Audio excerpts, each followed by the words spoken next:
앞에서 이제 좋은 얘기들을 많이 해주셨는데 시티은행이 지금 점포를 한 80% 정도를 폐쇄하겠다. 이렇게 이제 발표를 하고 아마 오늘부터 그 작업에 들어간 것 같습니다. 당연히 이제 고객들의 피해가 이어지겠죠. 불편함도 있고, 그다음에 뭐 좀 심하게 얘기하면 은행한테서 내처짐을 당한 것이죠. 자기 동네에 있던 은행 점포가 시티은행 점포가 갑자기 없어져 버렸으니까 어디 딴 지역으로 은행 일 보러 뭐 갈 수도 없는 것이고, 그러려면 뭐 아예 다른 은행으로 옮기는 게 더 낫겠죠. 그래서 은행으로부터 고객이 거절을 당한 것인데 뭐 편익을 그게 훼손당했다 이렇게 얘기할 수도 있고요. 그러다 보면 잘못하면 은행의 건전성에도 문제가 생길 수 있고, 그다음에 이게 지금 4차 산업혁명하고 맞물려서 좀 더 확산이 되면 금융시장 전체적으로 혼란이 올 수도 있습니다. 그래서 이게 그렇게 간단한 문제는 아닌 걸로 그렇게 생각이 되고요. 따라서 오늘 이제 오늘 우리 토론회 제목도 그렇게 얘기를 하고 있지만 은행법 인가에 대한 부분까지를 포함해서 우리가 다양한 문제들을 오늘 좀 이렇게 검토를 해야 되겠다 이렇게 생각을 하고, 오늘 발제는 금융정의연대의 김득의 상임대표께서 맡아 주시겠고요.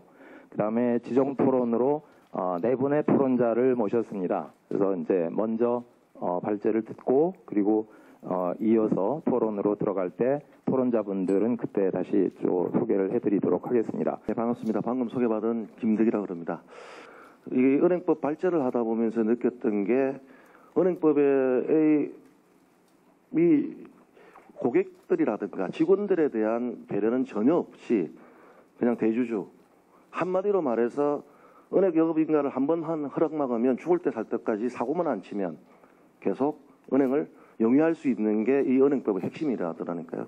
그럼 이제 정부가 바뀌었으니까 폐쇄가 80%가 된다라고 이야기를 했는데, 자, 좋습니다. 그러면 시티은행만 폐쇄되고 끝나고 우리는 국민은행으로 갔어요. 그럼 국민은행이 80% 폐쇄시킨다면 어떻게 할 거냐? 신한은행이 80%를 폐쇄시키면 어떻게 할 거냐? 나는 제도의 문제로 접근을 하지 않고 이게 단순히 지점 몇 개가 없어진다라고 했을 때 물론 이제 직원들의 일자리도 문제가 되겠지만 결국은 돈 있는 사람들, 부자들 중심의 영업 방식으로 비대면 영업이 바뀌면서 서민들, 우리 같은 사람들은 없어지는 게 아닌가. 쉽게 말해서 계좌 하나 내달라고 사정해야 되고, 그것도 심한 경우에는 제주도에서 배 타고 부산에 와가지고 통장 개설하고 월 5,000원씩 사용료 내야 되고, 그러니까 거래를 하려면 서민들은 없어지는 형태가 되지 않느냐는 게 제가 이 은행법 발제문을 검토하면서 느꼈던 것들이었습니다. 단순히 시티은행 문제로 받아들일 것들이 아니라 지금 은행산업 발전이 바뀌고 있는 이 문제에 대해서 금융당국과 아까 원내대표님께서 말씀하셨지만 금융위원장과 상의할 때 비필마적으로 접근할 문제가 저는 아니라는 것들이 오늘 내렸던 결론이었습니다. 그래서 좀 전반적 산업 문제로서 좀 접근하기를 바라면서 발제에 들어가도록 하겠습니다. 자, 은행업의 인가 요건을 보니까요, 8조에 여러 가지 조항이 있는데 시당에 보면 은행업을 경영하기에 충분한 인력, 영업시설, 전산체계 및 그 밖의 물적 설비를 갖출 것이라고 규정되어 있고요. 넘어가 보니까 세부 요건에 7가지 요건들이 있고 이것들을 구체적으로 적시하라고만 되어 있습니다. 그래서 가면 이렇게 구체적으로 적시되어 있는 게 뭐가 있는가를 좀 찾아보려고 여러 시행령과 감독 규정까지 열어봤는데요. 14페이지 가보시면 상호, 본점, 지점, 영업소의 소재지, 발기인, 임원, 그 다음에 자본금, 사업계획에 관한 사항, 인력, 영업시설, 전산체계 및 그 밖의 물적 설비에 관한 사항, 주주구성계획, 그 밖에 인가 요건에 심사 필요한 사항을 금융위원회에 정하게 고시하는 내용대로 적고 이 서류를 입증하는 서류를 제출하게 되어 있습니다. 그러면 15페이지로 넘어가셔 보면 은행법 시행령이 나오는데요. 이거는 은행업 인가 신청서의 내용 등으로 쭉 구성되어 있는 모양인 겁니다. 그냥 보시면 될 것 같고요.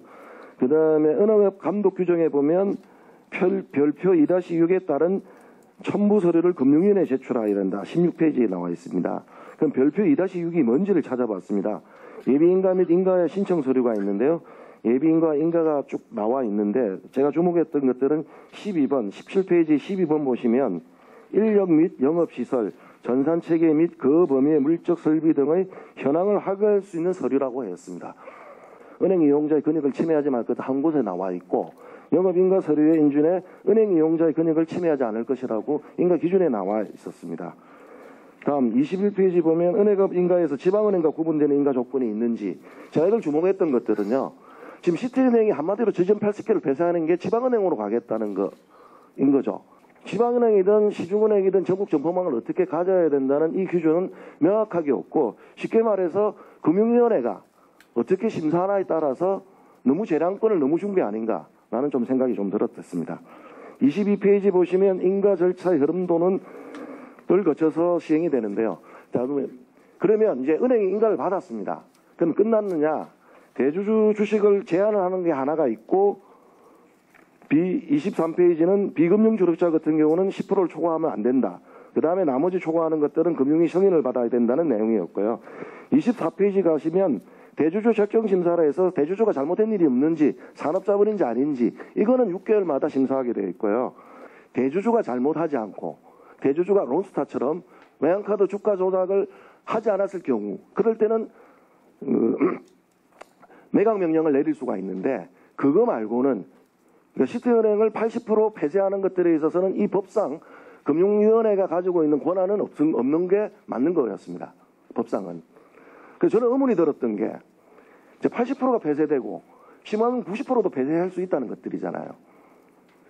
수도권 돈 되는 지역에만 둬도 되는데도 불구하고 금융위원회의 승인을 받지 않고 이렇게 갈 수가 있느냐 이런 근본적 의문이 들었습니다.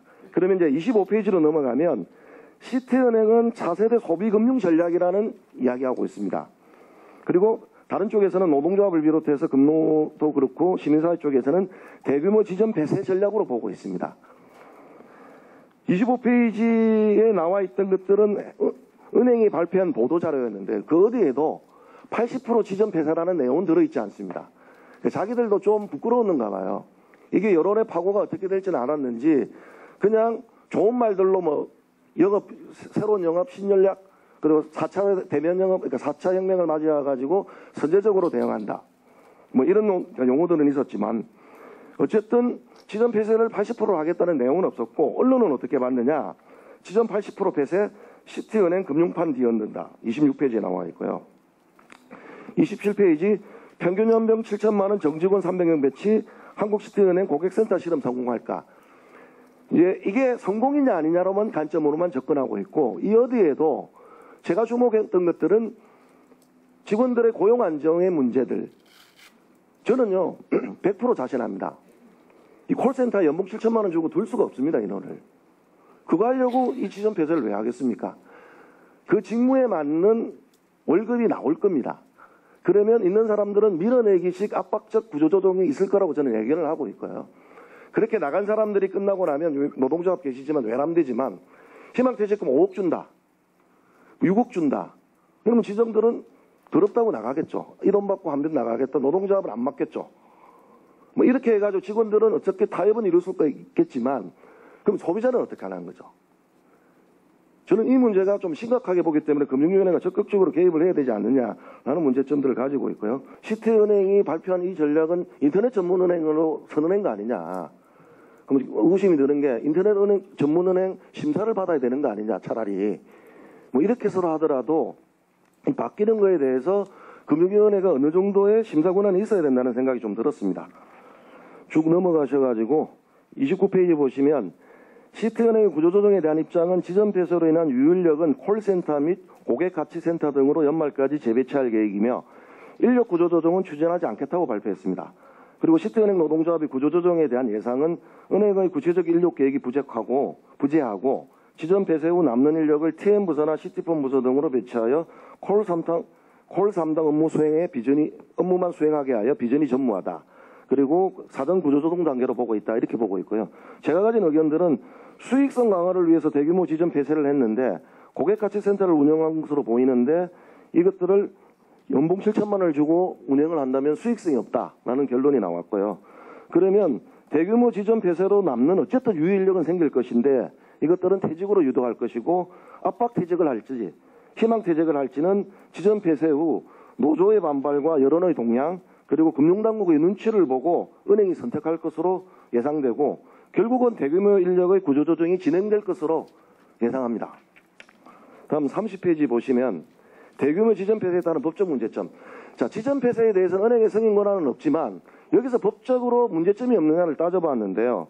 은행법 제34조 2항 4호에 보면 건전한 경영을 해치는 행위인데 한마디로 말씀을 드려서 시티은행이 발표했던 이 계획이 건전한 경영 계획인지 저 자존심 상했습니다. 저도 동부이촌동 사는데 우리 동네도 없더라니까요.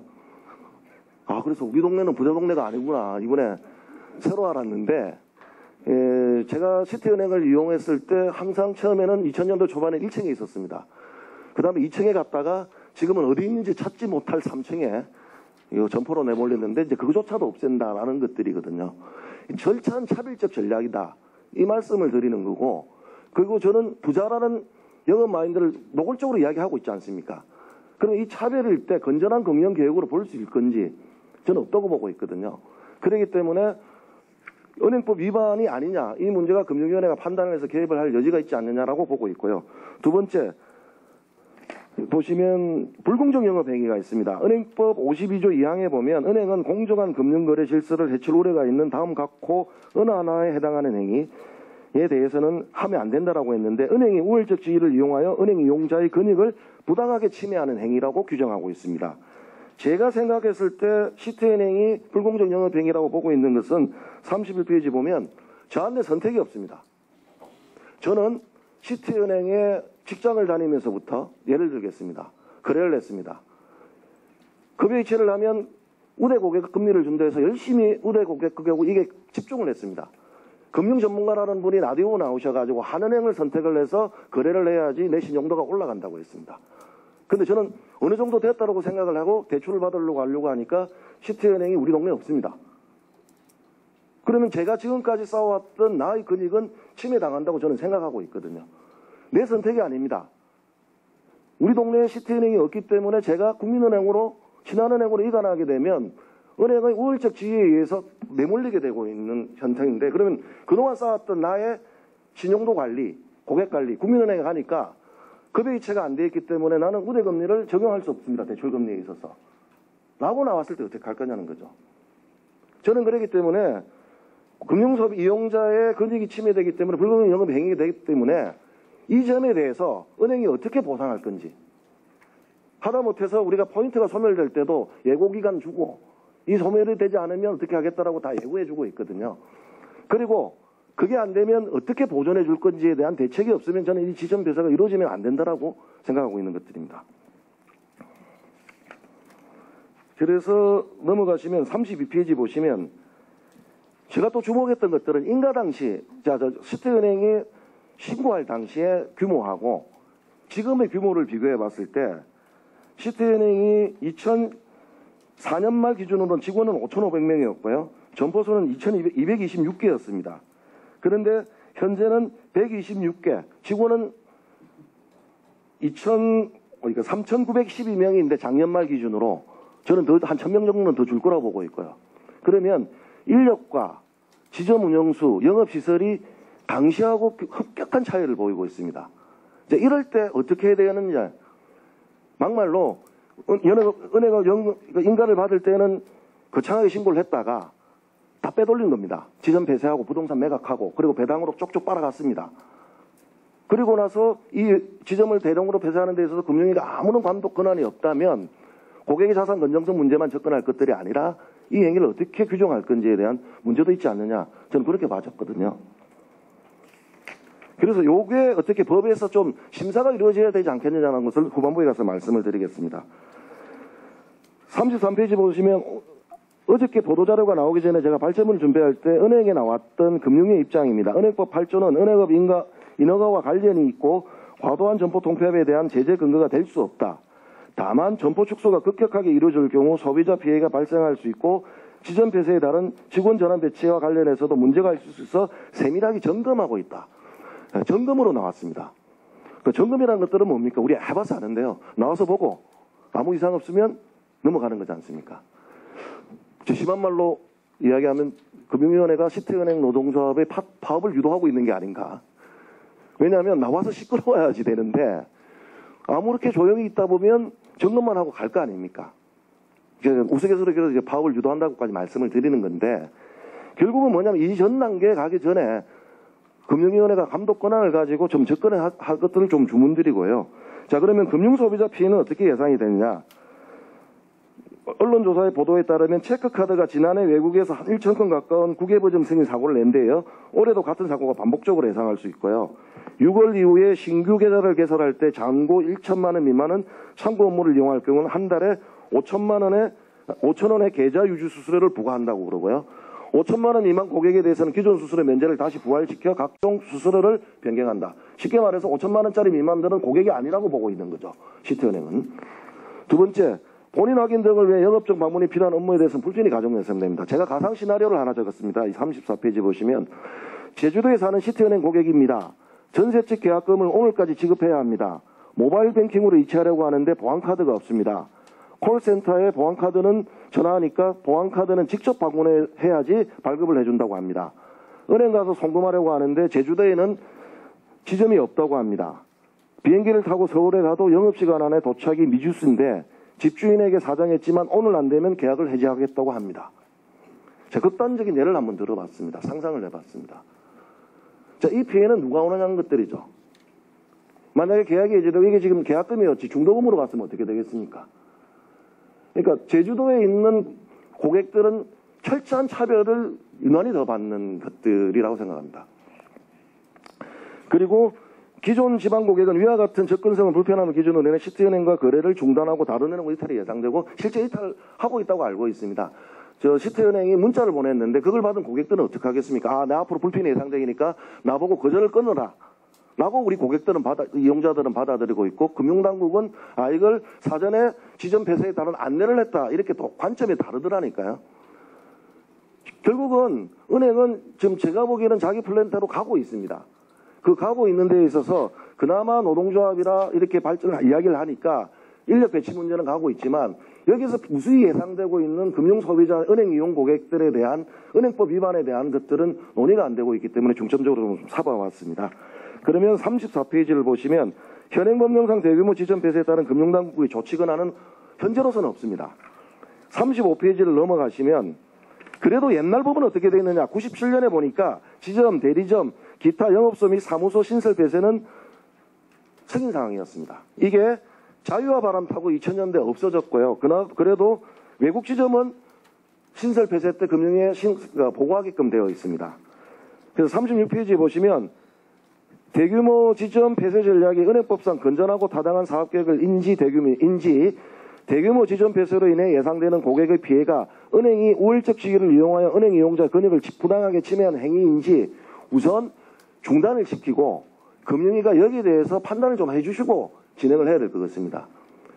지점 폐쇄 다 되고 나가지고 불공정 행위인지 아닌지라면 소비자들은 그러니까 은행 이용자들은 구제를 못 받기 때문에 이 문제에 대해서 일단 금융위원회가 검증을 하고 나서 저는 아니다라고 판단을 하시면 그냥 지점 폐쇄로 가는 것들이고 소지가 충분히 있다라고 한다면 여기에 대해서 어떻게 대책을 마련할 건지에 대한 분명한 방안을 마련하고 이제 은행법 개정은 나중 문제라고 저는 생각을 하거든요.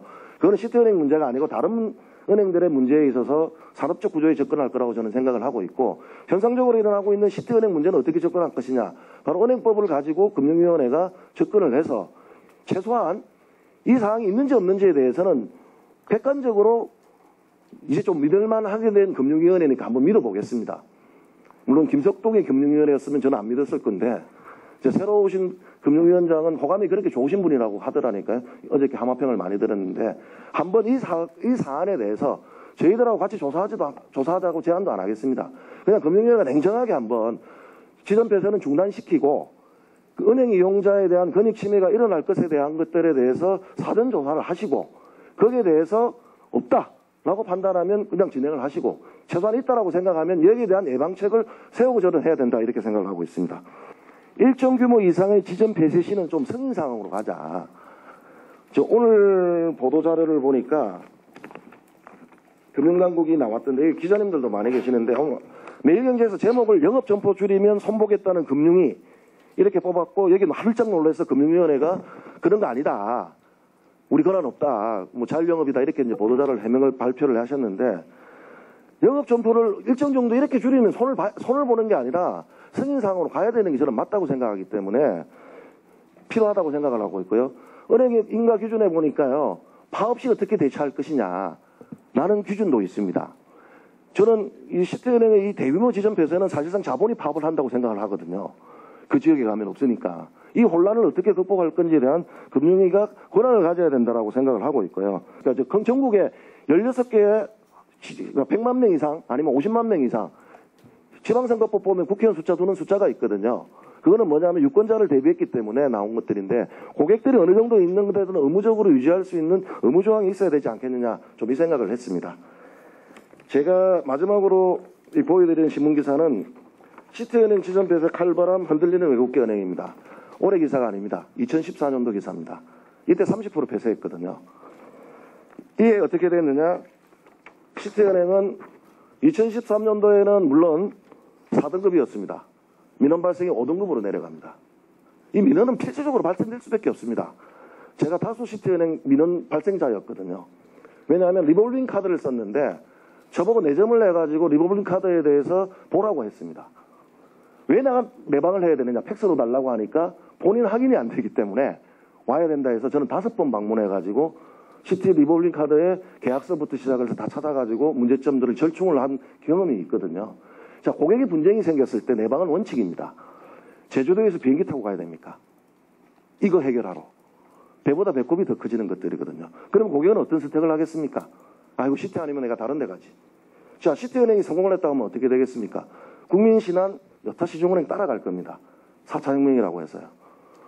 그렇게 된다면 이제는 고객이 은행을 선택하는 게 아니라 은행이 부자 고객만 선택해서 관리하는 시대로 공익성은 없어질 것이다. 라고 예견되기 때문에 금융위원회가 어느 정도 권한을 가지고 개입해야 된다는 게 제 마지막 결론입니다. 감사합니다.